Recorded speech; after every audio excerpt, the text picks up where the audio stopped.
പൂങ്കാവനത്തിൽ താമസിക്കുന്നോളെ പഞ്ചവർണ്ണ പൈങ്കിളിയിൽ പങ്കുറങ്കുള്ളോളെ പങ്കുറങ്കുള്ളോളെ പൂനിലാവ് വന്ന് പൂവിതറുന്നുണ്ട് പൂക്കളിൽ റാണിയായി പൂത്തു നിൽക്കുന്നോളെ പൂത്തു നിൽക്കുന്നോളെ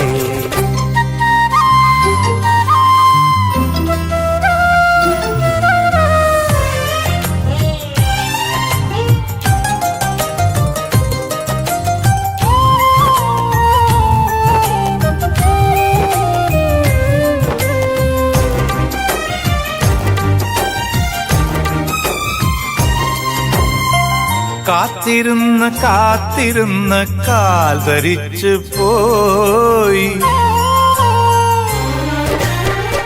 കാത്തിരുന്ന് കാത്തിരുന്ന് കാൽ ധരിച്ചു പോയി കൺമണിയെ കാണുവാനായി കൺകൊതിച്ചു പോയി കൺമണിയെ കാണുവാനായി കൺകൊതിച്ചു പോയി കണ്ണുകളാൽ കൽവുകളിൽ കല്ലെറിയുന്നോളെ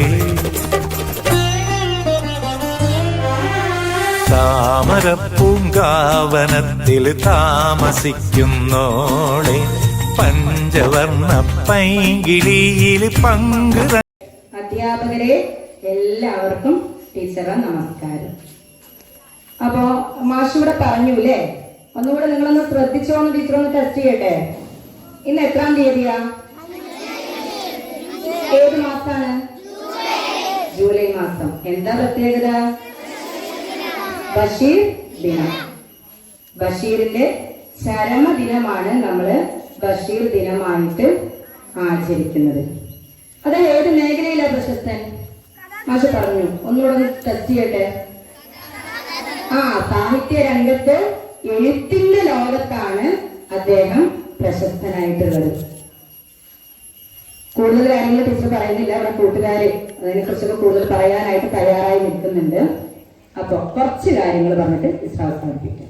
1908 ജനുവരി 21 കോട്ടയം ജില്ലയിലെ വൈക്കത്തിനടുത്ത് തലയോലപ്പറമ്പിലാണ് അദ്ദേഹം ജനിച്ചത്.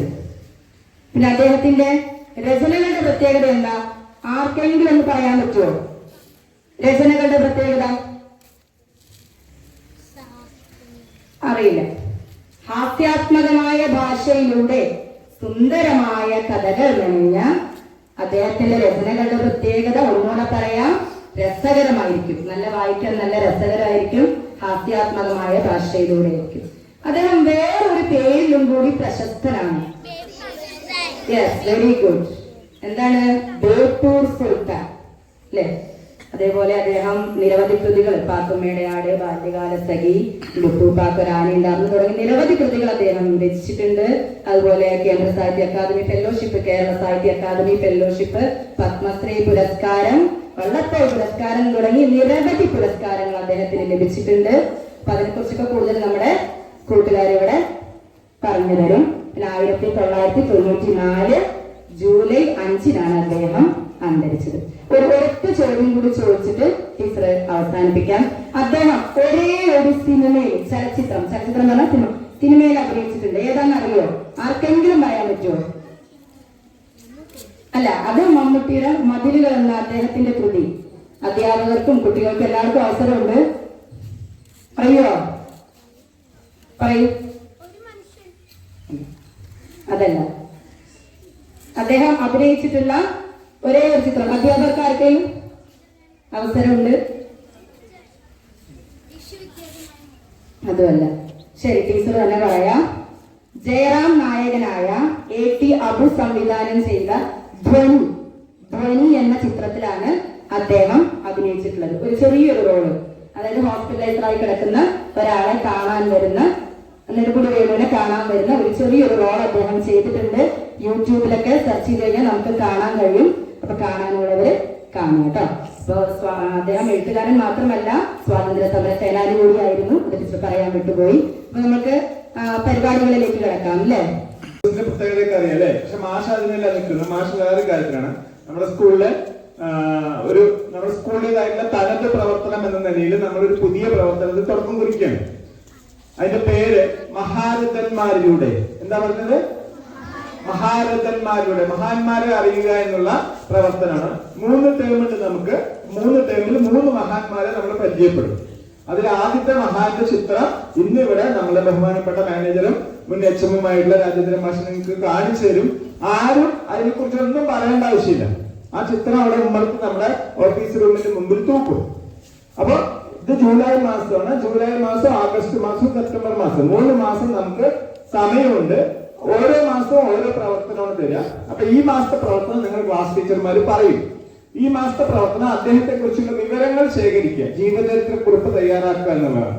ആ ഫോട്ടോയിൽ കാണുന്ന വ്യക്തിയുടെ അത് എല്ലാ ക്ലാസ്സിലും എല്ലാ കുട്ടികളും ചെയ്യണം. എന്നിട്ട് A4 ഷീറ്റിൽ എഴുതിയിട്ട് ടീച്ചർ കയ്യിൽ കൊടുക്കണം. മനസ്സിലായല്ലേ? എന്താ ചെയ്യേണ്ടത്? ഇന്ന് ഒരു പുതിയ പ്രവർത്തനത്തിന് മഹാരഥന്മാരിലൂടെ എന്നാണ് ഇതിന്റെ പേര് പറഞ്ഞിരിക്കുന്നത്. നമുക്ക് നോക്കാം ആരൊക്കെ മഹാന്മാരായിട്ടുള്ള ആൾക്കാരെയാണ് നമുക്ക് പരിചയപ്പെടാൻ പോകുന്നത് എന്ന് നോക്കാം. ഇന്ന് പല കുട്ടികളും ബഷീർ ദിനവുമായി ബന്ധപ്പെട്ടിട്ട് എല്ലാവരുടെ കയ്യിലും ഒരു ചാർട്ട് പേപ്പറുണ്ട് അല്ലേ? അതിലൊക്കെ വിവിധ കാര്യങ്ങളൊക്കെ എഴുതിയിട്ടുള്ളതൊക്കെ നമ്മുടെ ഇതിൻ്റെ ദിനാചരണത്തിൻ്റെ ഭാഗമായിട്ട് പ്രദർശിപ്പിക്കാനുണ്ട്. അതോടൊപ്പം തന്നെ മറ്റ് പ്രവർത്തനങ്ങളൊക്കെ ഉണ്ട്. ഞാൻ ദീർഘിപ്പിക്കുന്നില്ല. അതിൻ്റെ പ്രകാശനത്തിനായിട്ട് എന്നെ ക്ഷണിച്ചതിൽ നന്ദി അറിയിക്കുകയാണ്. നോക്കാം.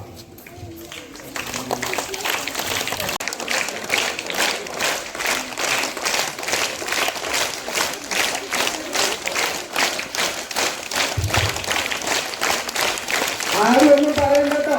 ആരും ഇദ്ദേഹത്തെ കുറിച്ച് ഒരു വാക്ക് പോലും പറയാൻ പാടില്ല. നിങ്ങൾ കണ്ടുപിടിച്ച് കൊണ്ടുവരാം. ഇത് വരച്ചതാരെന്നറിയോ? ഇത് വരച്ചത് നമ്മുടെ തന്നെ മാനേജ്മെന്റിന്റെ ഭാഗമായിട്ടുള്ള നമ്മുടെ മാനേജർ ജ്യേഷ്ഠനായിട്ടുള്ള ആരാണ്?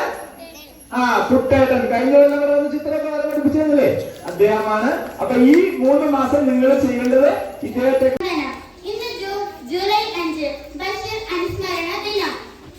1908 ജനുവരി 21 കോട്ടയം ജില്ലയിലെ വൈക്കത്തിനടുത്തുള്ള തലയോലപ്പറമ്പിൽ ബഷീർ ജനിച്ചു.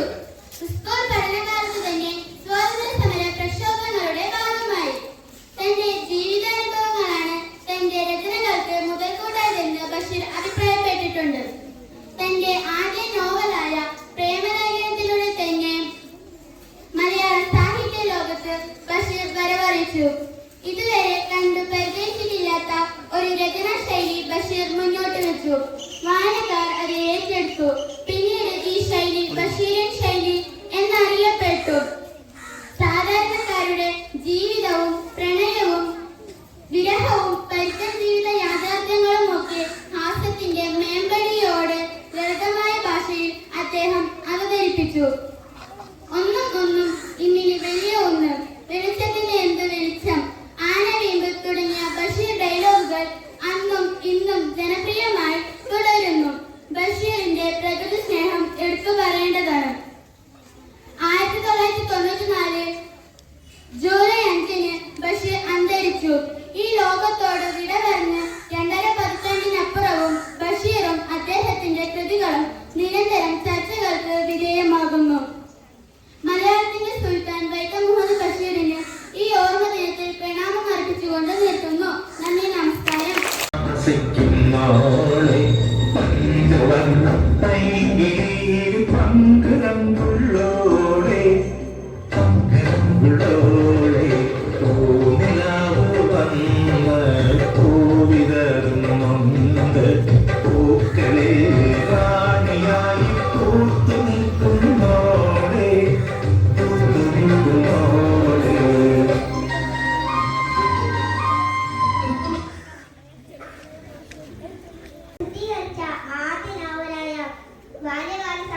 പ്രധാന കഥാപാത്രം ബഷീറിന്റെ രചനകളിലെ മാസ്റ്റർപീസ് എന്ന് വിശേഷിപ്പിക്കാവുന്ന നോവലാണിത്. സുഹറ ബാല്യകാലസഖിയിലെ നായിക കഥാപാത്രം സചിത്രമായി ചിത്രീകരിച്ച ബഷീറിന്റെ 2ാമത്തെ നോവൽ കൂടിയാണിത്. ബഷീറിന്റെ രചനകളിലെ എക്കാലത്തെയും മികച്ച പ്രണയ നോവലാണിത്. പാത്തുമ്മയുടെ ആട് എന്ന നോവലിലെ പാത്തുമ്മയായി എത്തുന്നു 4ാം ക്ലാസ്സിൽ നിന്നും അമാന. വിളിച്ചത് മുത്തമിഴത്തുള്ള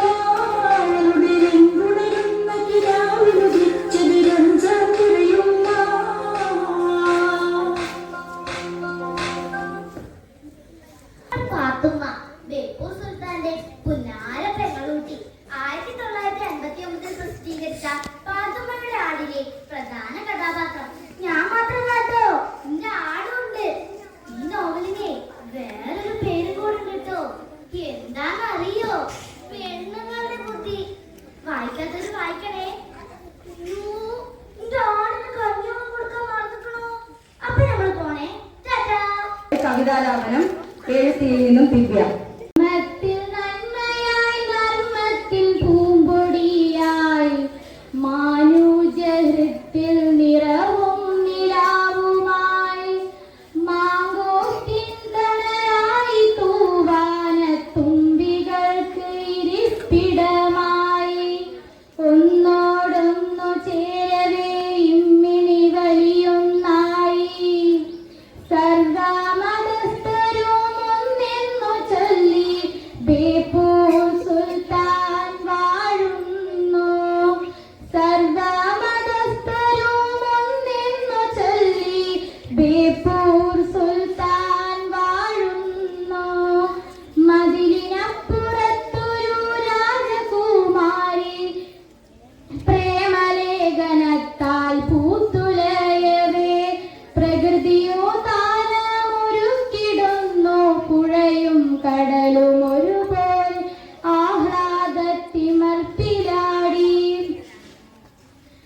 കളകളനാദമായി കിളികളുമേ മധുരം പൊഴിക്കുന്നു തൊടിയിലെ ഫലങ്ങളുമേ ഇണയേറ്റു വീഴവേ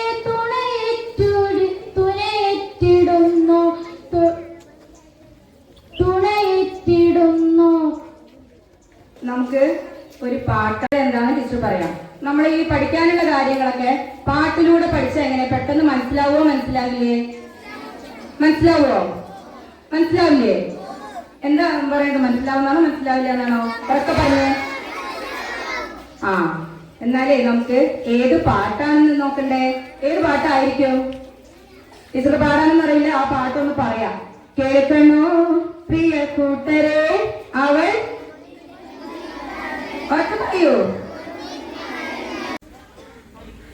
തലയോലപ്പറമ്പിൽ നിന്നും ഒരു ജനകീയ എഴുത്തുകാരൻ തലയോലപ്പറമ്പിൽ നിന്നും ഒരു ജനകീയ എഴുത്തുകാരൻ കേൾക്കണോ പ്രിയ കൂട്ടരെ നമ്മുടെ ബേപ്പൂർ സുൽത്താന്റെ കഥ വൈക്കം മുഹമ്മദ് ബഷീർ കഥ കേൾക്കണോ പ്രിയ കൂട്ടരെ നമ്മുടെ ബേപ്പൂർ സുൽത്താന്റെ കഥ വൈക്കം മുഹമ്മദ് ബഷീർ കഥ നോവലിസ്റ്റ് കഥാകാരൻ ഒട്ടേറെ പ്രത്യേകതകൾ നമ്മുടെ മുഹമ്മദ് ബഷീറിനുണ്ട് നോവലിസ്റ്റ് കഥാകാരൻ ഒട്ടേറെ പ്രത്യേകതകൾ നമ്മുടെ മുഹമ്മദ് ബഷീറിനുണ്ട് കേൾക്കണോ പ്രിയ കൂട്ടരെ അദ്ദേഹം ആദ്യമായി എഴുതിയ നോവൽ അത് പ്രേമലേഖനം സംശയം വേണ്ട കേൾക്കണോ പ്രിയ കൂട്ടരെ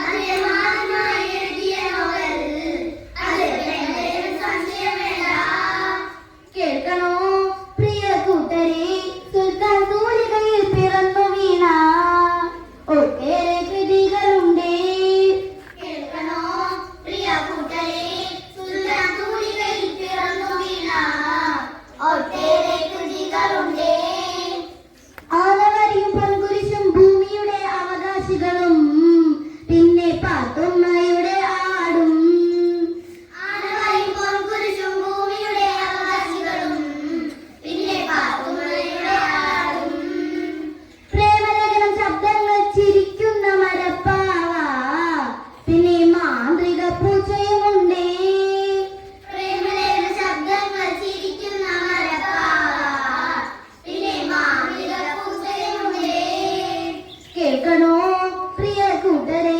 ബാല്യകാല സഖിയിൽ നിന്നും സുഹറയും മജീദും എത്തി കേൾക്കണോ പ്രിയ കൂട്ടരെ ബാല്യകാല സഖിയിൽ നിന്നും സുഹറയും മജീദും എത്തി കേൾക്കണോ പ്രിയ കൂട്ടരെ അതാ നാരായണി അമ്മയുമായി മതിലുകൾ എഴുതിയിട്ടുണ്ട് കേൾക്കണോ പ്രിയ കൂട്ടരെ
ബഷീർ ദിനമാണല്ലോ. മലയാള സാഹിത്യ മണ്ഡലത്തിൽ ഇതിഹാസ തുല്യമായ സ്ഥാനം അലങ്കരിക്കുന്ന കഥാകാരനാണ് വൈക്കം മുഹമ്മദ് ബഷീർ. മലയാള സാഹിത്യത്തിൽ ഒരേ ഒരു സുൽത്താനേ ഉള്ളൂ. ഭാഷയുടെയും വ്യാകരണത്തിന്റെയും വേലിക്കെട്ടുകൾ പൊളിച്ചെഴുതി മലയാള സാഹിത്യത്തെ സാധാരണക്കാരന്റെ ജീവിതത്തോട് ചേർത്ത് നിർത്തിയ ബേപ്പൂർ സുൽത്താൻ എന്ന വൈക്കം മുഹമ്മദ് ബഷീർ. ലളിതമായും നർമ്മരസം തുളുമ്പുന്നതുമായ സവിശേഷമായ ഒരു രചനാ രീതിയാണ് അദ്ദേഹത്തിന്റെ ചെറുകഥകൾക്കും നോവലുകൾക്കുമെല്ലാം പൊതുവെ ഉള്ളത്. ഒരിക്കലും അലക്കിത്തേച്ച വടിവൊത്ത ഭാഷയിൽ അദ്ദേഹം എഴുതിയില്ല. ഇത് മലയാളത്തിലെ മറ്റൊരു സാഹിത്യകാരനും അവകാശപ്പെടാൻ സാധിക്കാത്ത വിധം ബഷീറിനെ ജനകീയനാക്കി തന്റേത് മാത്രമായ വാക്കുകളും ശൈലികളുമായിരുന്നു ബഷീറിന്റെ സവിശേഷത. അതുകൊണ്ട് തന്നെ അദ്ദേഹത്തിന്റെ രചനാ രീതി ബഷീരിയൻ ശൈലി എന്ന് തന്നെ അറിയപ്പെട്ടു. സാധാരണക്കാരന്റെ ജീവിതത്തോട് ചേർന്ന് നിൽക്കുന്നതാണ് ബഷീറിന്റെ രചനകൾ. സാഹിത്യ സുൽത്താൻ നമ്മെ വിട്ടുപിരിഞ്ഞ കാൽനൂറ്റാണ്ടിലധികമായെങ്കിലും പാത്തുമ്മ, ഒറ്റക്കണ്ണൻ പോക്കർ, പൊൻകുരി തോമ, മജീദ്, സുഹറ, കേശവൻ നായർ, സാറാമ്മ, ആനവാരി രാമൻ നായർ തുടങ്ങിയവർ സുൽത്താനൊപ്പം നമുക്കിടയിൽ ജീവിക്കുന്നു. നന്ദി, നമസ്കാരം.